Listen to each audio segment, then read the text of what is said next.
We do not own the rights to anything or any music that's heard during the duration of this podcast. Also, a lot of these shows will have explicit content.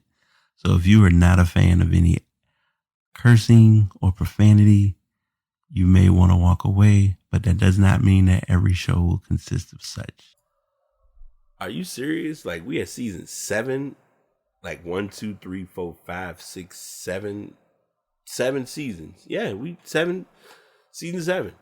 Magic number. If you know, you know. I'm not gonna go in depth with that, but yeah, this will be a very positive season. I don't know why and what's making me say that, but everything's changed. Everything is a lot different. I know the title you'll still see the podcast about sports and stuff, but yeah, I ain't gonna get no sports. Correction, you will still get sports because this is still called a podcast about sports and stuff. Just want to add that in there. I'm still, like I said, stuff is very fluctuating now. I found that the connection with things is to get people to talk, as well as me taking time to talk. So you'll notice it, especially when you hear the first few episodes of this season. But it's just about sitting down and just having good talk, good conversation. Pass the message.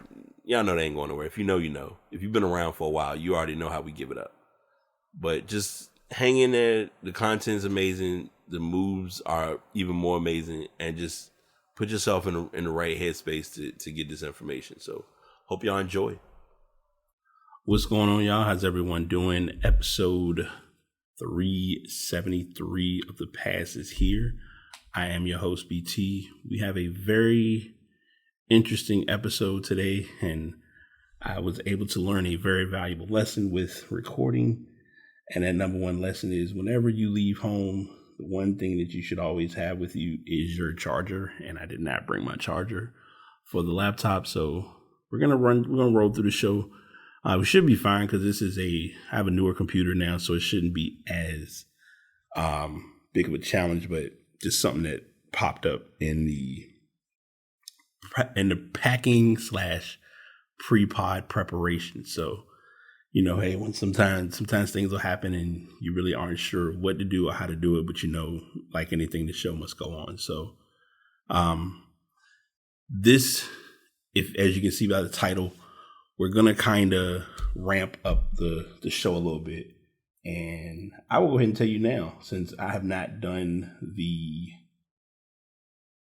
really been doing the newer flow with the podcast, or kind of doing this, let me backtrack. Since I have been doing the podcast in my new style without sports, bringing sports back in is going to be a bit of an adjustment in a good way.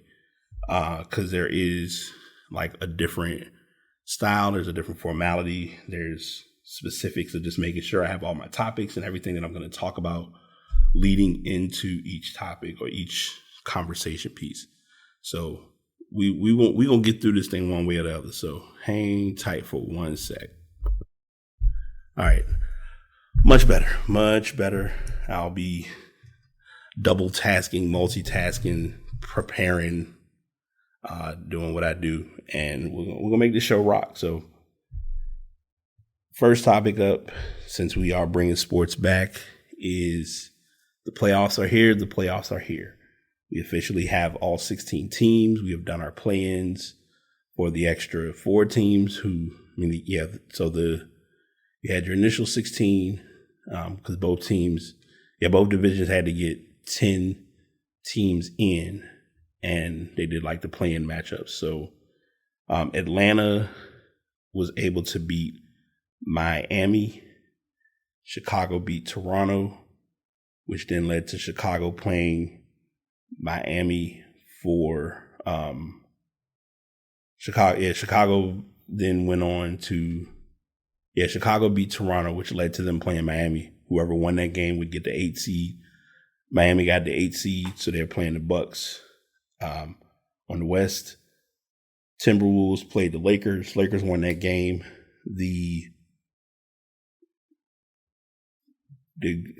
Lord, it's been a while. The New Orleans Pelicans played against OKC.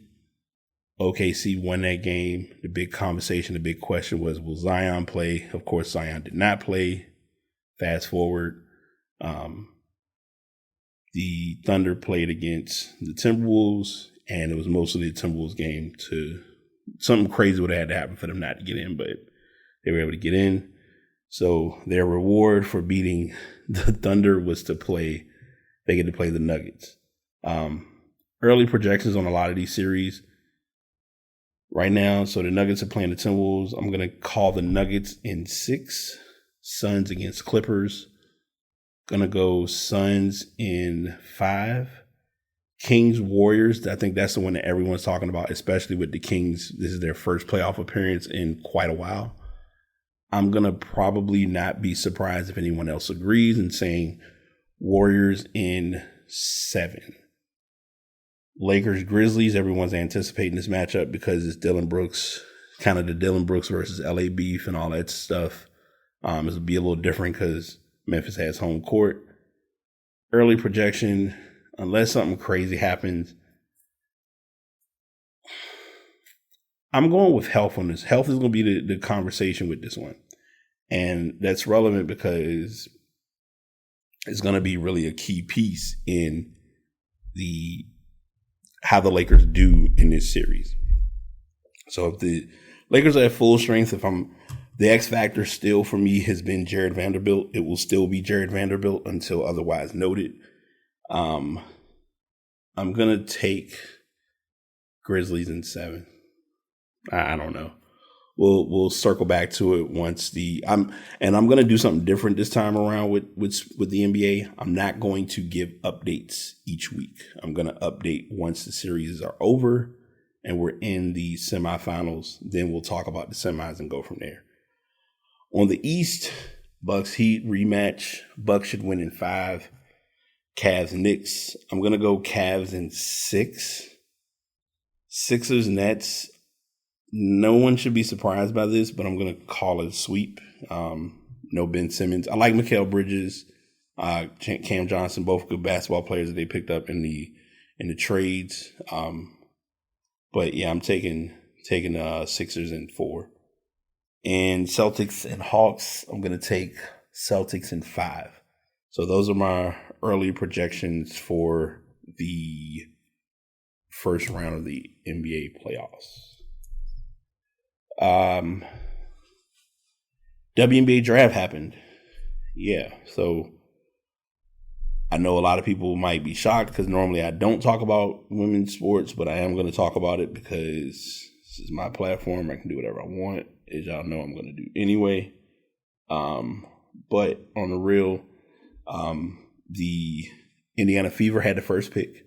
They did pick Aaliyah Boston from South Carolina. Looking at the full list of players who were drafted, South Carolina had 3 ladies who were drafted in the first round, and they had 1 in the second, Bria Bill, and in the third, they had Victoria Saxon. So Victoria and Aaliyah will be playing on the same team. Aaliyah's been a pretty dominant player for most of the season. So while she was at for this season and for her career. And LSU, who won the championship, didn't get their first player off the board until the second round. They also went to the Fever. The LaDasia Williams was picked up, and Alexis Morris also went 22nd to the Connecticut Sun. So it's kind of a quick overview on the draft. One sec. All right, sorry about that. We're back, and we just finished talking about the WNBA draft. Looking forward to hearing about it, seeing these young ladies get their shine and do their damage at the next level. So huge props and huge shouts to them. I've been very unsure if I wanted to have this conversation or talk about this topic, but I'm going to talk about it because the media has done a good job of being the media. They've talked about it in every which way but the right way, literally. And it has to do with Caitlin Clark, and Angel Reese. Angel Reese was the kind of the driving factor of the LSU women's basketball team winning the national championship. And Caitlin Clark has been scoring at a very high clip or at a very high level on the women's basketball circuit in college basketball. I say this because it's pretty much evident. She has put Iowa on the map because we really didn't hear much about Iowa's women's basketball team, just being 100% honest. You could tell Iowa was about business when they played South Carolina. Both Dawn Staley and I forget her name, the coach for LSU, were looking for it to be a all SEC championship. And it did not turn out that way. But the big story was, and this is kind of like a tidbit related to sport, but also just talking in general because it's out there. And that is celebration of activity or of playing. And why I'm saying that or why I'm talking about that is in men's basketball at every level, not even just the NBA, you see players and athletes consistently do a lot of celebrations. Like we've seen J.R. Smith like get down on one knee and do the three fingers. We've seen Paul Pierce. Like I remember when Paul Pierce was doing like a similar gesture, and it was referencing blood, sweat, and tears. I've seen the biggest one that I see the most now is when someone's too little, they'll put their hand like they're pushing down to the ground, saying you're too small. And in men's sports, that's acceptable. That comes with the game. But in women's basketball or in any form of women's sports, you're not allowed to show that competitive edge. And I think that needs to stop like yesterday. And this is an example of why that topic is really being brought to the forefront of we need to really make this be fair across the board and not pick and choose how we address or look at it. Caitlin Clark has played against quite a few teams, and her celebration is doing the John Cena move of "you can't see me," which a lot of athletes have had to come to the reality of saying that John Cena didn't even really invent that, and he really didn't. That was started by Tony Yayo in one of his early songs, and he did like the hand across the face, and John Cena requested permission if it was okay to do that, and he did it, and the rest is history. So when the championship game arrived, Iowa was looking pretty good for a good amount of the game, but LSU was sticking right with them. And LSU ended up winning the game, but when it got near the end, Angel Reese did the same move. And she, pointed to the finger saying, "Hey, I'm about to get this ring." And it's like, she's celebrating the moment. Yes, you can look at it and say it's taunting. You can look at it and say it's whatever, but it comes with the game. Someone wins, someone loses. Like, we don't do this in the real world in a sense, but it's almost a thing that can be looked at. It's no different than you getting a job and someone else, like the other people who apply for the job, if you saw them, he was like, "Yeah, that was me. I did that." Like, show up and pull up, like whatever, however you want to celebrate it. But we don't look at it in that realm or in that spectrum. So I put that topic, or I put that bullet point only because where it got out of hand, to go back to the initial statement from the media side, is a lot of media personalities and a lot of platforms got very vocal about it, and it wasn't their lane or their avenue. One of which, and everyone's been talking about it, was Keith Olbermann. Keith Olbermann looked at it like it was disgraceful and it was embarrassing to, it wasn't right of her to do what she did. And I'm sitting here like, that comes with the game. Like, if she didn't want that to happen to her, she should have went out there and played a better game. Plain and simple. Like, there's no There's no roundabout way of saying it. And I think that part of it is what frustrates me more than anything as a fan of basketball and of the sport overall.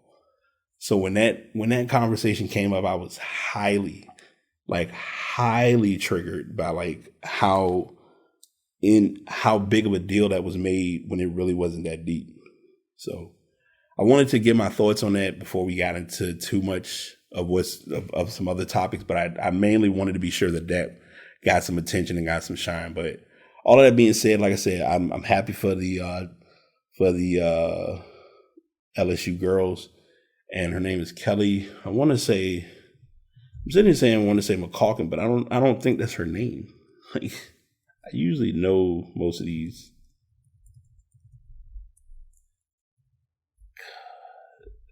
No, it's gonna work my nerves. I was way off. Kim Mulkey.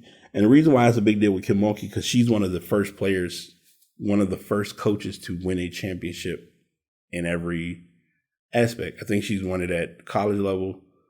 Well, she won it as a player. She won it as a coach. And not only did she won it as a coach, but she won it as a coach at two different schools. She won at Baylor.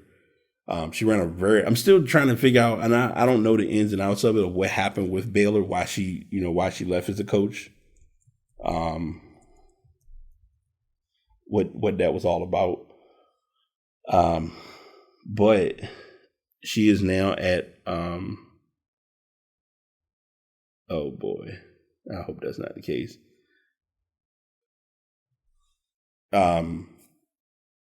Now she's winning.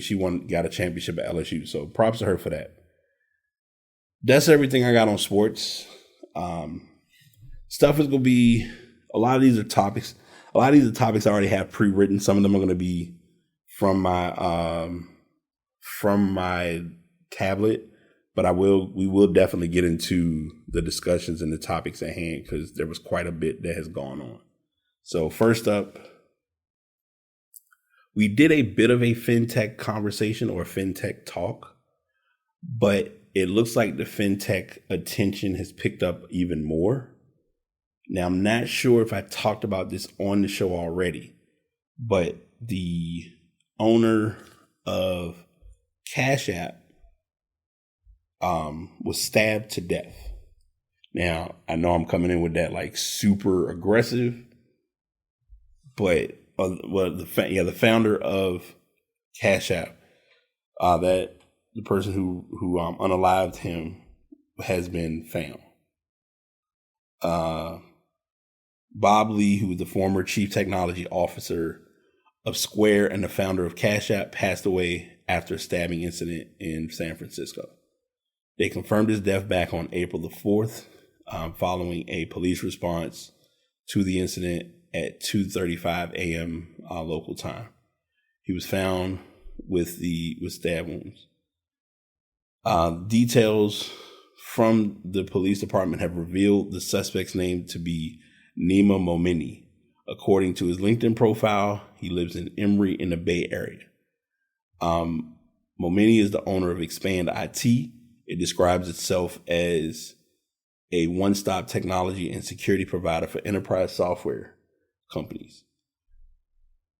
I will put this topic in the show notes. You all can read and discuss at your leisure. But what I will say, or what I will talk about related to this, is I get everyone's thoughts and everyone's feels of like looking at this as a possible conspiracy. And I mean, hey, if you feel that way, you feel that way. I can't tell you how to or how not to feel on a topic. But I also can tell you that I really doubt that they would try to like, I don't know, it's certain things that you kind of you listen to and then you're like, oh, okay, I mean, sure, maybe, but going that in depth with it, you just don't know. But now that they've got some more hands involved with it, I think it's going to be a much different conversation as to what happened. And we'll get more clarity as to why he, what caused him to reach that point. Because no one's just going to do that out of the blue unless something went on. But then again, like I said, we weren't there. to really know the specifics of it, but it is what it is. Now, and I hope I have this as a pick. No, this is a different tab. I'm going to get into that in a second because I want to make sure that I give every piece. Oh, I didn't write this down. All right, well, we'll talk about that. And I'll make sure I remember to bring it up too. Now, because everyone had an alarming concern with FedNow, with Cash App, the next question has now become, all right, well, we've heard everyone talking about FedNow. What's going on with that? Is this how is this going to affect people? I've gotten multiple stories. Multiple people have asked me my thoughts about FedNow. And if I'm being 100% honest, we'll have to see how it plays out. I think the biggest eye-opening factor that I'm looking at is Zelle, Venmo, Cash App, PayPal, all of them, to say what I was saying, are shaking in their boots, but then it's also like anyone who's everyone is going to find a way around the system. And I understand it's federal based and it's to see how you can track your finances. And it's a lot of alarming concerns. But if we really want to be realistic and really get into it, they can do that now. We really don't think about it, but they can do that now. And they can do that with programs or through systems such as by just viewing your bank transactions.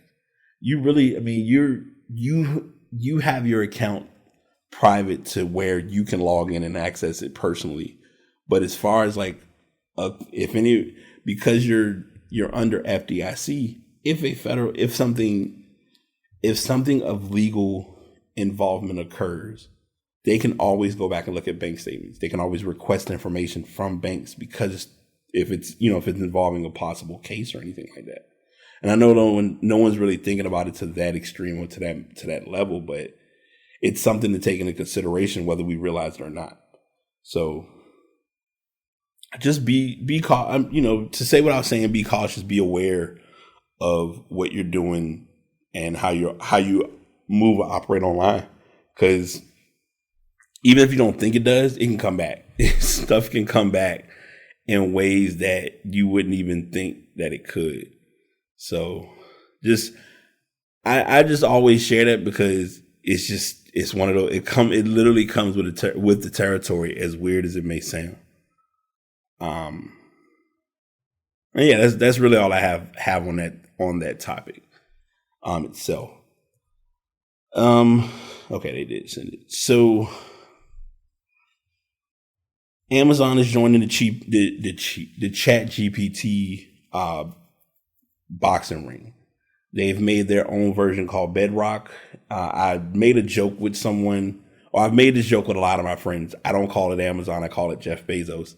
Ironically, in the article, they don't reference him as the CEO or the owner of Amazon. But in my opinion, I still feel like he's the owner. But that's another conversation for another day. Everyone's doing ChatGPT, and in Amazon's case, I'm not saying that they're late to it, but I think it's not even a surprise of them doing it. And if you really think about it, if you look at all of their Alexa-enabled devices or anything that you have that can use that feature, it's not a surprise.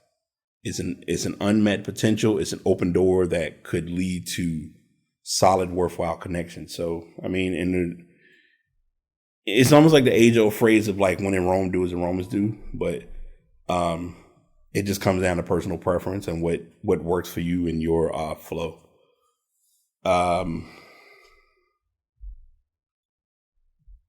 It's gonna be one to keep. Like I said, it'll be one to keep an eye on. I will say that much. I don't have like a huge wow factor. Like personally, and I've been on record to share this, and I've been open in dialogue about it.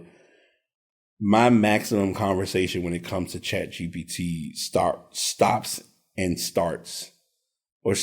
ends at just using the ChatGPT app itself. Using all these other third-party apps, other companies who are doing similar interfaces, I'm good. I'm cool. And I think for a lot of people, it's already an overwhelming factor because for most people, even trying to search something on Google, like I'm on record for saying this. A lot of folks are very intimidated to search things on Google because you have so many options on what to search for, and it's an open canvas. It's a blank canvas of what you can find. It's just a matter of finding the right thing and making sure what you're finding is going to be suitable to what you need it for. And in some instances, it doesn't display or come off that way when you're looking for it to. So that's something that is a big deal in that realm or in that world when it comes to the ChatGPT category.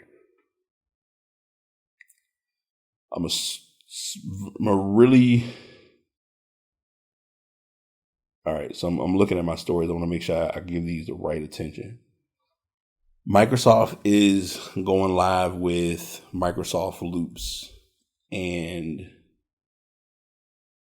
it's getting its attention, but no one's really talking about it enough where they're really like looking forward to what's going to come about from using the application. Let me see if I have my article ready for it. So Microsoft Loops is a collaborative application. It's kind of Microsoft's rendition of Notion. I will say in that regard. Stay in sync without switching apps, quickly kick off projects with intelligent solutions, page templates, and an insert menu at your fingertips, and easily add what you need to work together. This also can be a similarity to Freeform that's on the Apple ecosystem. Loop will kind of do like your searching. I'll give it a couple of months. They're likely going to add an AI-based feature into Loops where it'll automate information to collaborate and get that going. It looks very, very helpful, very promising. So be on the lookout for that.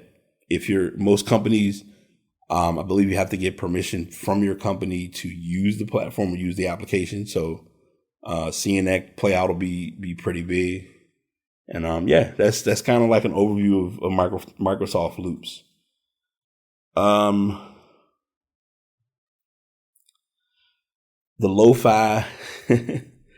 The lo-fi girl, hi-fi guy, or synthwave boy have become the topic of discussion over the last week. And a lot of, like, one of my friends, it's so fun to me because a lot of people don't realize, even when I'm not on social media, I will be on video on TikTok and watch a lot of videos. I just don't engage in everything that I see. And she'll share some videos with me sometimes. And a lot of people do this. They'll share videos with me and I'm like, I've already seen it, but I'll roll with it because it's a ooh, ah factor, first time type of thing. So, it's all good. It is what it is, whatever the case may be. However, I happened to get, and I'll give my story about how I experienced this all happening.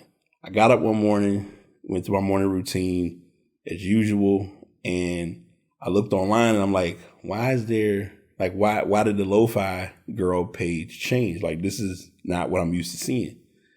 And so they changed it where the lo-fi study girl was no longer there, and they showed a door and a timer and a clock. A calendar. The timer was counting down to 1 p.m. Eastern time, and the calendar was set to that day. And they were mainly announcing that they were introducing Synthwave Boy. And this all generated from the fact that on the Lo-Fi Girl channel, if you go to the channel now, you'll see it's just a blue light from a window. Like, no one ever really pays attention to the background or to the details, but now more attention is being paid to it since this has all happened.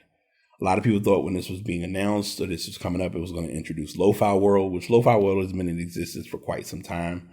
It mostly routes you to the Lo-Fi page on YouTube, which is cool. Definitely love that environment and that flow. What was I about to say? But yeah, so they had it where we were getting two views. We were getting a view from inside the room, like from Lo-Fi Girl looking over to the light, looking in the window. And then we were able to get the view from outside the door. and it introduced Synthwave Boy, or most people call him Lo-Fi Boy, or Lo-Fi Guy. It's literally generated discussion or the calls, the Lo-Fi lore. And now what's cool about it is, and now I'll like to kind of add to it, Lo-Fi Girl. I've been listening to Lo-Fi Girl music, or just like that type of just Lo-Fi music in general, probably for the last at least 5 years, if not longer. But Synthwave, I got introduced to thanks to going to the gym. A friend who he's going to be on the show when we talk about this. I came in for a workout session and he said, well, what type of music you want to listen to today? I was like, you know what? I think I want to do 80s R&B.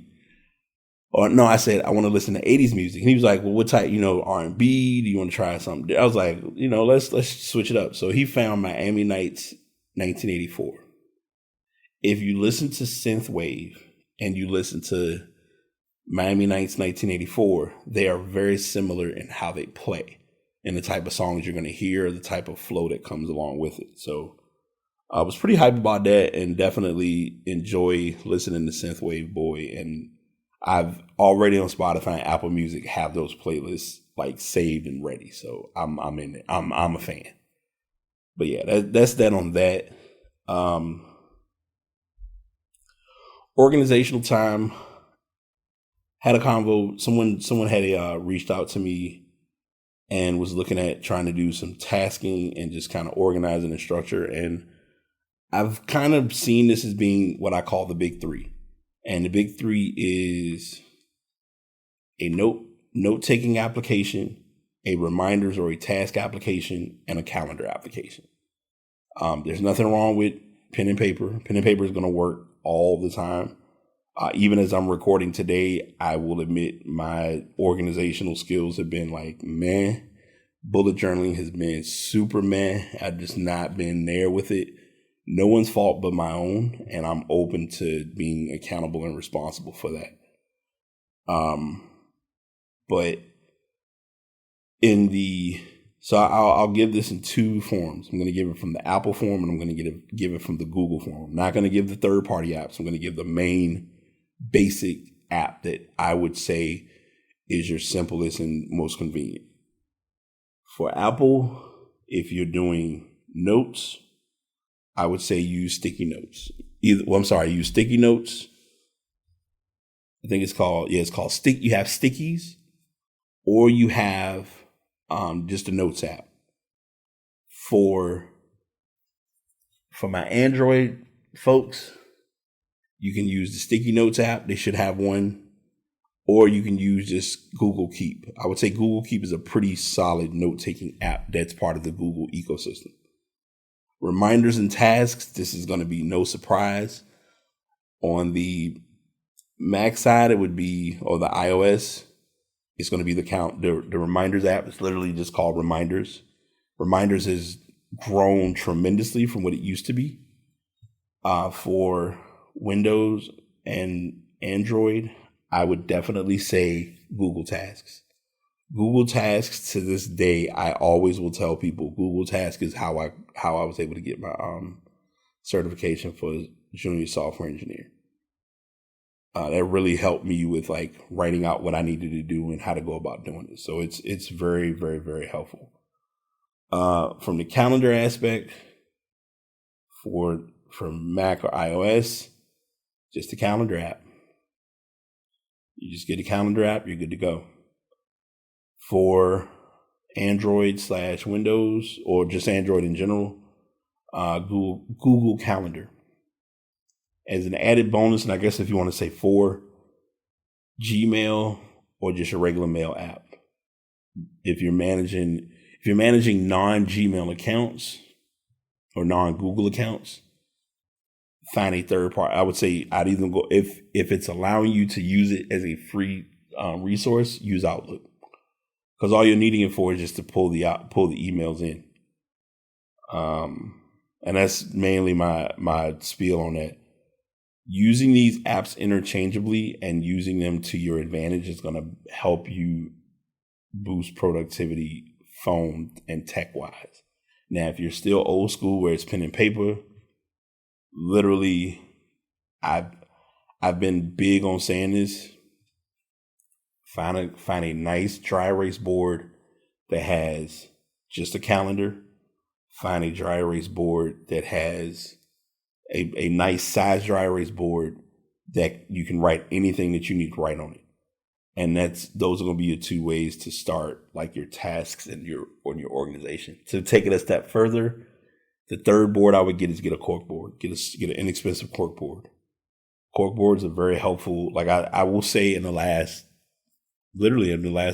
5 or 6 years, having the 3 boards that I had helped me through a lot. I use 2 of them more frequently now. The third one, the cork board, I need to resurrect, but I'm waiting for some things to happen before that comes back to the forefront. So yeah, that's what I have on that. A few more topics, pass the message, and we getting up out of here. How to get into tech without being in tech. Show up. Do the work. Don't get wrapped up and caught up in certifications. If you're going in through temp agencies, if you're going in through connections, utilize the connections and get that job that gets you in the door with an internship or a contract to hire position. Once that is established, then you start building your bridge on what you want to do and what you're trying to learn. I share this story time and time again with the companies that I'm with, and I know I've been saying their name, but I'm going to work hard on not doing names to keep identities maintained. When I came in, everyone was talking about different roles they wanted to do, different things they had interest in. And it's fine to have the interest, but it's even better when you're putting the effort behind what you want to do. What I wanted to get into, I had been learning it and working at it at the start of my career at company. I was finishing up my classes for learning it, as well as watching a lot of videos, learning a lot, like writing, like pretty much writing code, like on a day-to-day basis. It won't seem like it at first, but it pays off. It paid off to get me where I am now. It's not the end goal, but it is a goal that I'm very appreciative and grateful for by far.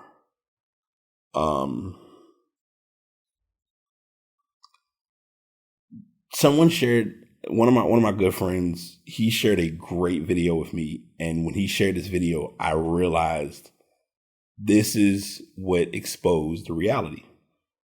And what exposed the reality is everyone has been doing so many videos of day in the life of in tech.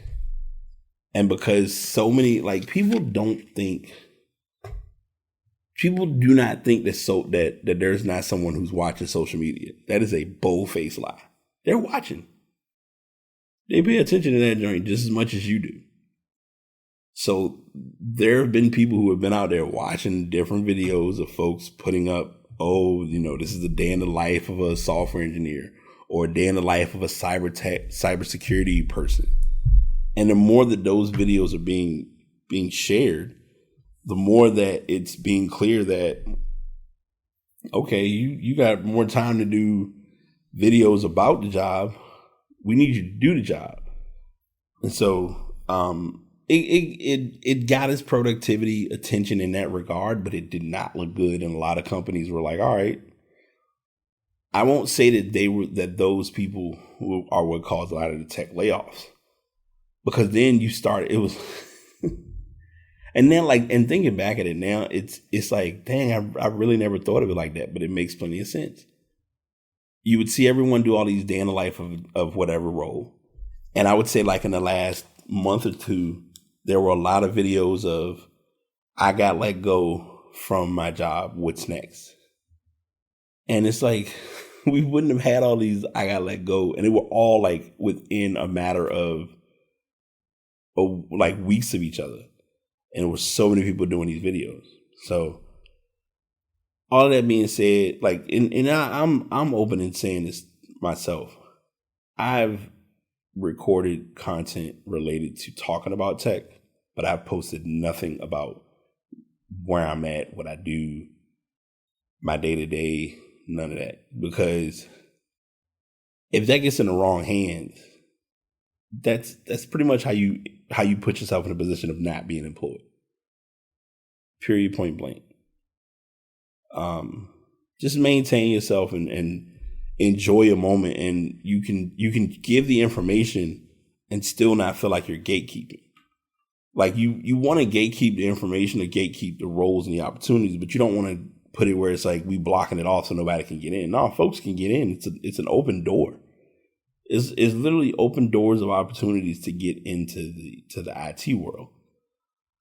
The bigger question becomes: are you getting into the IT world to market and monetize, or are you getting into the IT world because you genuinely want a job in tech and are ready to like show people that you belong? Mine's is the latter. I got into it because now, especially with where I'm at, I want to excel, and it's not even about trying to prove. It's not even on the basis of proving anybody wrong. It's more so proving myself right and showing that I can make this thing happen. So just be cautious with a lot of your videos and a lot of your content that you share in your what I do on a day to day in my job, because everybody don't need to know. It's really not like that intense or that deep. So that's what I have for that piece of that portion. Pass the message. What do we have? And before I go into that, I was almost gonna do an ass of the week, because for the longest time I've been watching all these videos of the Jordan Poole. They've been calling the Jordan Poole courtside baddies or whatever. And I was putting it together because I do like the song by Busta Rhymes, but I was like, they have really played this so much. But it's literally a reference of the fact that it's a different switch that turns on when he plays, when his girl's courtside. And I'm like, he's a good basketball player, don't get it twisted. But it's like, oh, he got Steph Curry mode and so-and-so was on the sideline, so now he's going to turn up. And because I think they tried to show one similar for that with Jalen Brunson, and I was like, or maybe just was having a good game. Like, let's give people the credit of like, hey, you had a good game today. I know that's like a random segue, a random tangent, but it just popped up in my head, so I was like, I need to get that out before I forget or go any further. This is gonna be an oldie, but it's gonna be a strong one. It's gonna be a strong oldie to share this one. As you all know, at least once every couple of weeks, if not once a month almost, I'm talking about the 4 agreements. First agreement is probably the one that I adhere to very strongly because I'm learning how valuable it is. And I've learned how valuable it is over the last 2 or 3 weeks. And that is to be impeccable with your word. I've talked about it already with my phone incident. I'm going to talk about it now with some interactions that I've updated. Yesterday I did, like many people know or have heard me talk about, I do a walk. I go, around the city and just kind of, or if I'm at work, I'll walk around. Like we have like a pond near our job. I'll just walk around the pond. Yesterday I was home. And so after when I had a moment, I was like, I was going to do it during work, but I didn't have really that time to do it. So I waited until I got off and I was like, oh, I got a little bit of free time and it's not raining. So let me go out and just do my 10-minute walk. Did my walk. And I was like, man, I ain't heard from so-and-so in a while. I've been, just kind of chilling and everything seems like life is cooling, but, I'm wishing her well. Hope everything's all right for her. I didn't expect to get a text message from this person, which is fine. I mean, it's no big deal, but the text is whatever the text is. The dialogue during the interaction from talking with them was like, all right, cool. Yeah, all right. I hear you. But then it was like what was said and then me looking at because I'm not a person who really likes to keep receipts. But then if I have receipts, I'm like, this is not what we said or this is not what was discussed. So can we put this together and make sure I'm making sense out of it. So when I shared this with a couple of people, it was like, wait a minute. So this was the last conversation that was said, and it was almost like they forgot. I was like, yeah, pretty much.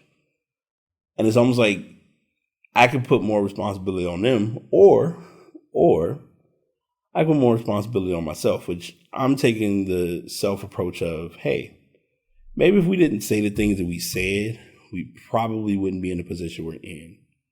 And that happens in life. And this is one of those moments where I'm like, this could have went totally different if we had moved in a much better movement with a lot of things.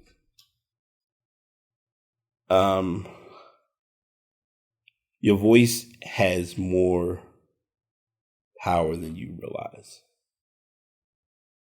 Your aura,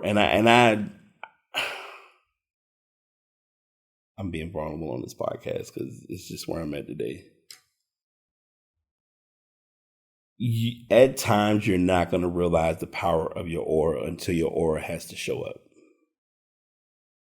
And it falls back in line of the infamous reputation exceeds character.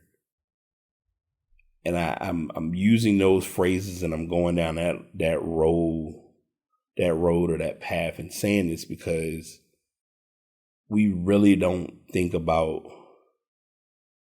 what we say or how we say things until we're put in that position of, you know what, I really didn't realize what I said or how impactful the words are that I said, which then ties back into the infamous or the initial thought of how powerful our words are.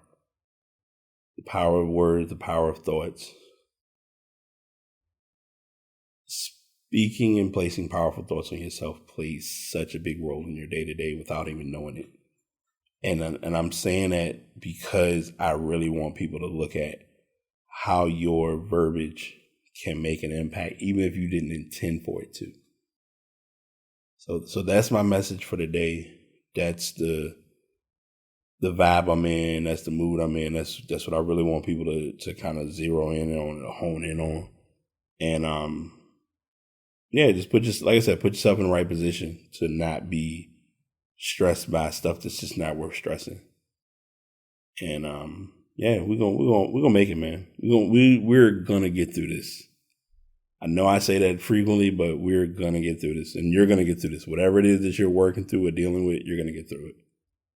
Don't let anyone else tell you otherwise, because once you're told otherwise, you're gonna believe otherwise instead of believing what you know you're capable of.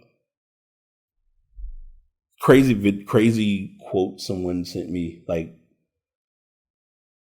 I don't have a conflict with anyone's as an ally. I don't have a dog in the fight when it comes to, like, I'm happy for anyone being who they are and being happy with who they are and where they stand in life. I watched the video and then I read the comments of this video. I'm not going to go into the intangible specifics of it. If you find it, cool. But someone made a comment and said, I identify as a billionaire. And I know it's like you want to shoot for the stars. I say I identify as a millionaire. And the reason I can say that to myself, and a lot of us can say this to ourselves and we don't realize it. It starts with the mindset. But it also continues with the abilities. The abilities and the skills and the things that I'm capable of doing and have been capable of doing, easily worth more than if not in the millions. So just thinking of applying those things and putting it into its worthwhile position, the portal's endless. I just want y'all to sit with that.